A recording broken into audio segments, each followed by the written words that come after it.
Hello guys, this is what we are going to be creating today. In this video, you are going to learn how to create this fair design scene, and I'm pretty sure you're going to enjoy this. Alright, stay tuned.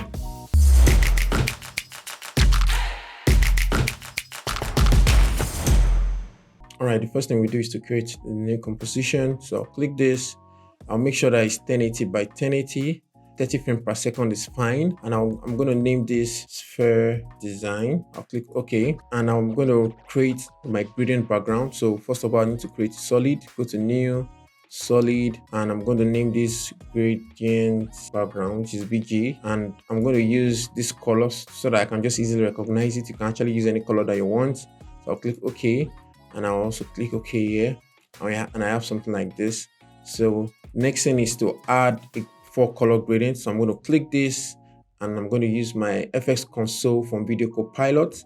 So I'm going to type in 4-color gradient, and this is it here. I'll click OK, and I'm going to just use the color values that I've prepared for this course. So I'm going to click this, and I'm going to edit the color values. So I'm going to come here, highlight, and paste this so it's like a less saturated pink.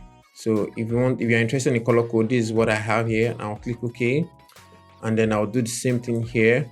Paste the color code, like a variation of the pink, but lighter, I believe. I'll click OK. Then the next one, so this is like a less saturated yellow, and I'll click OK. Then the last one, I think we're going with something like blue or cyan color. So I'm going to put the value here, and here we go. So we have this.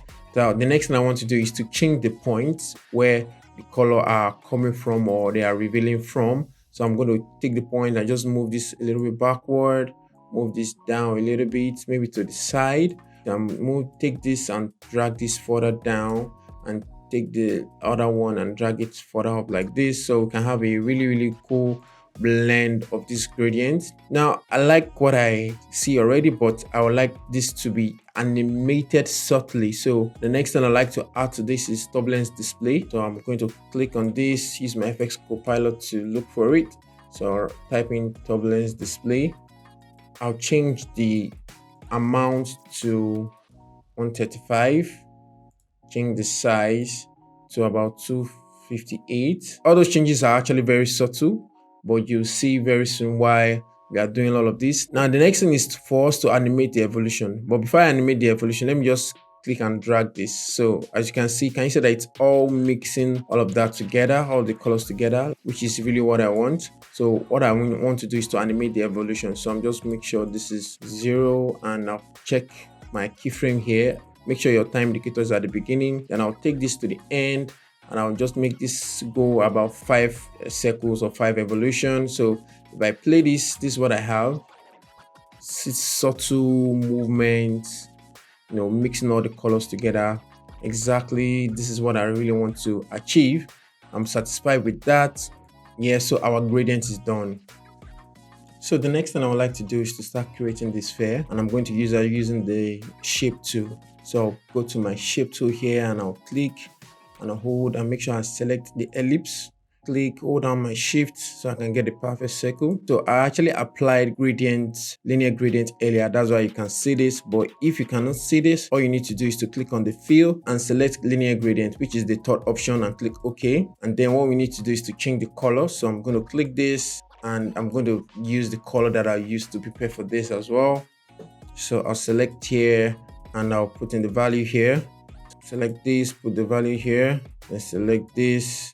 I think I'll just make this white here, and I'll click OK. So we have something like this, and the next thing is for us to blend this really well. I'm going to select my ellipse, then change to move to, and select my ellipse, and as soon as I do that, I will be able to see the gradient handle. So I would like to just have to do something like this that really blends well like this, right? I think this is okay. If I have to change it later, I would definitely do. So let's leave it as it is right now. The next thing I like to do is to add layer styles to this to achieve the kind of result that we want. For me to add layer styles, I'll right click, go to layer styles, and the very first one I want to add is the inner shadow. I'll click on that, and as soon as I do that, let me zoom in so I can see what's happening here. Can you see that's the inner shadow right there? but then we need to tweak this in order for us to have a better result. So I'll open up the inner shadow, I'll change the color to white, and I'll change the blend mode from multiply to screen. Now we are having something. Then change the distance to 12, the choke to 24, the size to 41, and yes, our inner shadow is complete. So I would close this. I'm going to add more layer styles. The next thing I'll add is outer glow. So I'll go to layer styles, add outer glow. So I'll open outer glow. I'll change the opacity to about 18, change the spread to 22, size to 4, the range leave it at 50, and I think we are good. I'm liking the result already. Close this up. We're gonna add another one again. I'm gonna add bevel and emboss. So open it up. So I'll change the depth to 180, change the size to 250. I'll change the soften to 16. So I'll change the angle a little bit to about 140. Then the next thing I would like to do is to change the shadow color. I'll click on the color and I'll put in these values, very similar to one of the gradient value, I think the light pink one. I'll click OK. Now you can see the result we are getting, it's looking more like it. And I think that's about it. We are done creating this sphere.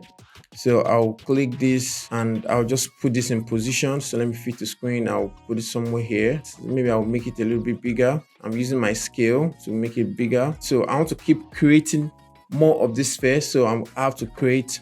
So I'll click this and duplicate. I can select this and I'll like to change the gradient of this. So I'll click on this and I will change the value of this to the light pink value, this which is this. I'll click OK. I'll zoom in, selecting this, select the content, open this up, select the ellipse so I can see the gradient handles. So I would like to change the angles at which the gradients are filling this up. So I'll just change this. So this way I have more of the pink. So I'll drag this here, then take this and just blend it this way. So we have something really different. So I think I'm happy with this. I'll fit the screen again just to make sure that I'm setting up my scene well. Then I will duplicate this again, drag this up, then put it somewhere here. But then I would like to scale this one bigger, maybe something like this. And I like to change the color actually so that the color will be different from what we have so far. If I select this, change the color of the gradient, select this, change the value to this, the middle gradient, select this, I can change the value to this. I think that's it. So just in case, you might be wondering, you can actually add more colors if you want. If you click on this, you can actually add more colors and then you can definitely have something like this. We can come here, have another kind of color, have something cool like this. So I just want to quickly show you that it's actually more, it's beyond just having 3 handles. You can actually have more, but I'm not going to do all of that. So I'm just going to delete this by dragging them out, dragging this out so as well. So this is what I want, and I'll click OK. I like to change the way the gradient is filling this up. So I'll zoom out a little bit and then maybe drag this a little bit more to the side. Then maybe just drag this like this. So let me fit the screen and let me click out. Let me see what I have. I think this is not bad. I think this is good. Let me just increase the scale a little bit. I think I like what I'm seeing. Then I'll click on this, duplicate as well, drag it down, scale it down, and then I'll just change the color for this. So I'll just come here. Let's change the center color instead. Place this so I have something like this. So it's more of a yellow feel, but then I can go in here and just make sure I have more of this yellow gradient than the pink. So this was a mistake. I'll drag this down. So if I click this, I have more of this yellow gradient, which is fine by me. I'll click OK, and then all I need to do is to change the angles at which this is blending in. So I can drag this further down, drag this down up so I can have something really different like this. I think I'm okay with this, and I'll make this yellow. Right click here and just make this yellow so I can easily differentiate. I'm going to color the rest soon. I'll duplicate this, drag this forward, make it smaller so I have something like this. All right, so I can click this, make sure I open this up, select the ellipse tool so I can see the gradient fill and then adjust accordingly. Maybe I just drag this more out or drag this in. Maybe something like this would do. So maybe I can just swap it. Okay, so I have something like this. Then I think I'm going to click this, duplicate this, then drag it here.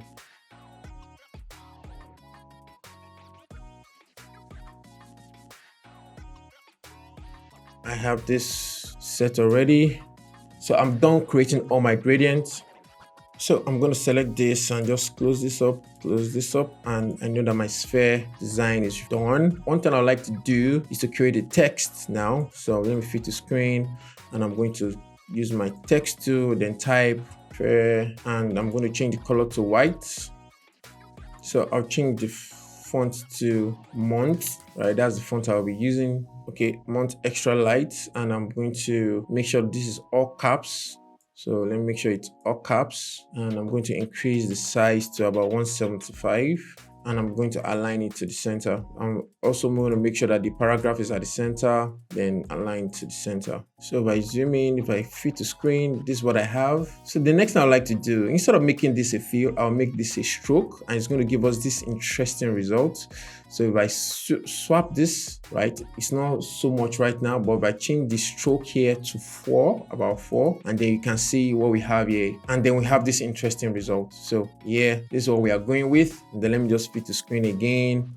So I'm going to select this, I'm going to duplicate, then drag it down, and I'm going to name this design. Click on my move tool. Then I'm going to make sure I swap this. So this one is actually going to be fill, not stroke. And I'm going to change this to heavy demo. I'll make this smaller to about 60 pixels. So if I can drag this and put it somewhere here, then just take the two, try and align them to the center like this. You can try and activate your title save to see how aligned your text is or the whole composition is. I think I'm good with this. So we're almost done. One thing I like to do is to add a little bit of glow to this sphere so that it will really come out, the contrast will be there. I'm going to select the sphere, apply glow, right?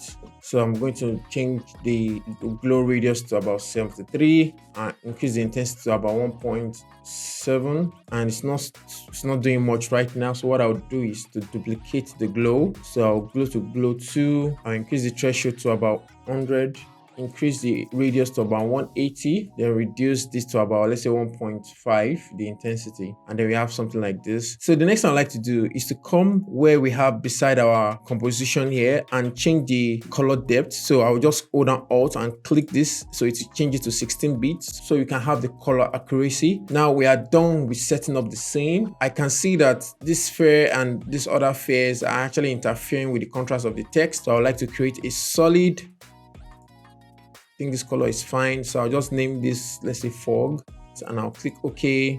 So I have something like this. So I'm just going to put it behind the text and then reduce the opacity a lot. So maybe what I'll do is take this text. So let me just try and locate this big. So let me lock this down. Let me lock this too as well. Let me reduce the opacity a lot. So this should be in front. This should be in front.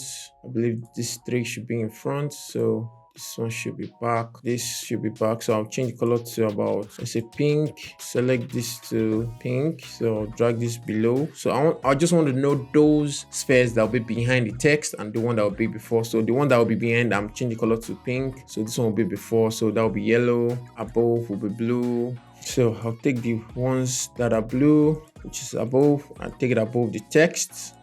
And the one that's supposed to be below, that will be pink. That will be here. So these are yellow. Let me make it pink. The fog should be rightly above it. So if I increase the opacity of the fog, I have something like this. And then now the contrast of the text is coming up, right? So we are done setting up the scene. So the next thing is to animate the camera movement that zooms in and out. So I'll activate 3D layers for everything.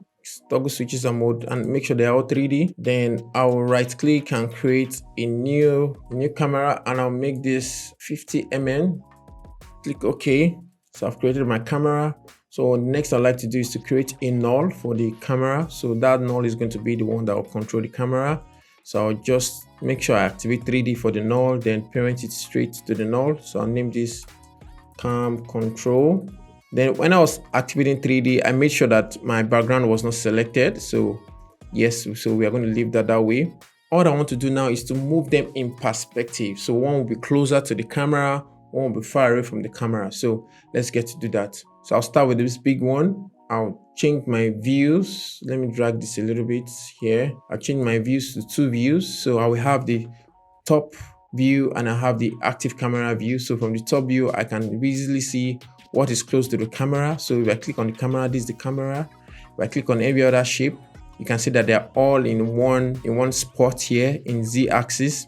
So what I want to do is to drag some closer to the camera here and some away from it. So I'll start with the big one here and then I'll drag it really close. One other thing you can also do for you to be precise, you can come in here, press P for position, and then you can just put in values. So let's say -885, right? This is the camera here. It's really close to the camera. It's closer to the camera. But then that being done, I need to readjust it, bring it back into the scene. And of course, I'll still have to scale it down so it can go back to the way we designed it. So I'm scaling it now, so I can go back to the way it was. So I'll keep adjusting this till I get it back. So I think this is the way it was before. I think this works. So the next one I would like to deal with is this other shape here. So I'm just going to drag this down. So I want this one to be far away from the camera. So down. So let me just do 1000 pixels away. So it's actually quite far away. So I'm going to select it and then I have to readjust it to where it was before. So I have my shape and the initial position. I'll just adjust this a little bit so I can see my 2 screens like this. So the next one is this, and I'll move this back. So I'll press, let me just come to the shape here and I'll do, this one should be really further back. So I'll do 3000. So it's really far back. So all I have to do is just select it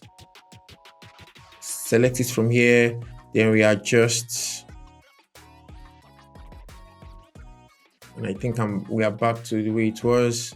So the next one is this. So let me try and look for it. I would actually like this to be above the fog, so the color can be there. So I'll select this, press P for position. I'll make this about 2000 pixels away, right? You can see it has really gone really far down. I'll select this, then adjust. I keep selecting the fog, so I'm going to lock it. So I'm going to select this. I think this should be above the fog, actually, even above the text, so I can create some kind of depth. So I'll press P and I'll take this one closer to the camera. So maybe something like this. And of course, I'll readjust scale. Then maybe I would like to also adjust the gradients on it as well. Yeah, or maybe something like this. Yeah, something like this would do. And then these are the ones behind. So I'll select this position, then make this about 5000 away. So if I select this, it's actually quite far. Let's look at where it is here, right? So made it really far. The next thing I need to do is to increase the scale to get back the original size, right? I think that is good. And adjust the positioning like this. Maybe move it up a little bit. Then the last one here, I think we can just leave the last one the way it is. I change this back to one view. Let me fit the screen to see what I have. I think I'm pretty satisfied with what I have. Let me do Ctrl A and close everything up. Click out. I'm going to take the cam control at 3 seconds. I press my position, set it here, right? So this is where it's going to land. And I'll move back in time. And I'm just going to zoom it in until I just see the background alone. So I'm about 7000 into this. I like to do easy ease. Go to my graph editor, change this to speed graph, do something like this, check out. And if I play this, let me take my time indicator and trim the work area. Should have something like this. I have something cool like this. We're not done yet. What I would like to do is to create some adjustment layer. So the very first thing I would like to do is to create a blur. Adjustment layer, name this blur.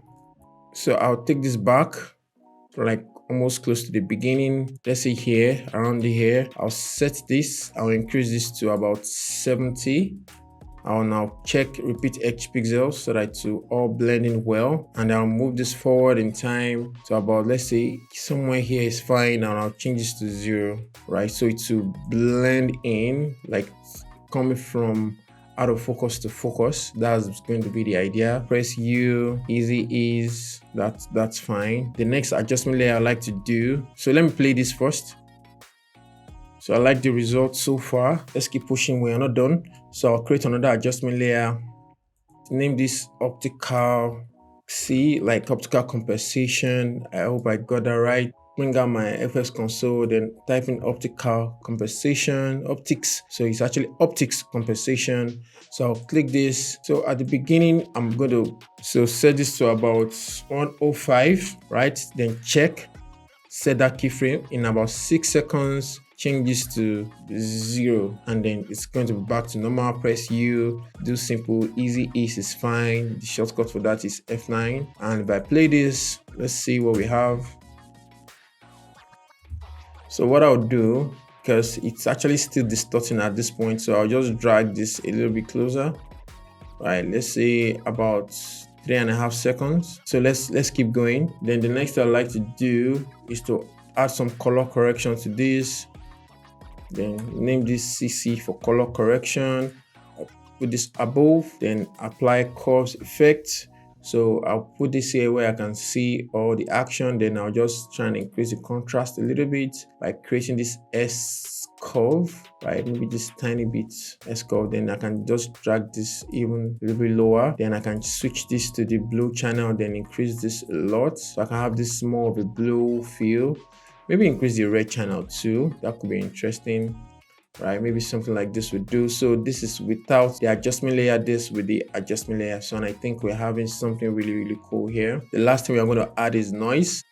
Adjustment layer, noise, and the reason is you can be having color bendings with this gradient and all, so a little bit of noise will correct that. So I'll add noise to this, uncheck use color noise, then use about, let's say 3 pixels of that, so it will blend in all the colors. So with this, I think we've come to the end of the tutorial. So let's just play this. Actually, let's play this first.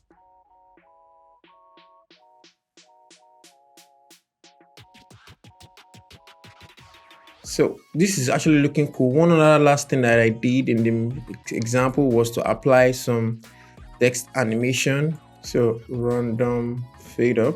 So if I solo this alone, if I press U, I'll have to adjust it so where it start revealing. So you can see, yeah, this is really cool. So what I'll do is just open this up, click on Animator 1, copy, then do the same thing for design. Just paste, press U, and it's almost happen at the same time. So what I'll do, select these two, then make sure this comes in early, maybe this a little bit earlier. So that would do. So if I play this alone now, so I would like to change the random seed of this second one. I'll open this up, then go to the range selector, go to advanced, then change the random seed. Let's see. So yeah, I think I like what I'm seeing already. I like to change the random seed of this too. Come down here, go to advanced, change the random seed to about, let's use any value basically. So let's play this now. What I'll do is to tighten the keyframes more. Select the two, press U, tighten them some more. All right, so let's unsolo this and see how that blends with the whole scene. All right, so this is the results. And I think we are pretty much satisfied with this. If you want, you can do without the distortion, the optic compensation. So without it, this is what we're going to have. So yeah, I think this is looking much better without the optic compensation. Sometimes it works great, sometimes it doesn't. So you just have to keep doing some trial and error for you to get the best results. So we've come to the end of this tutorial. Hope you're able to learn a lot. Please don't forget to like, share, and subscribe, and I'll see you in the next video. Thank you.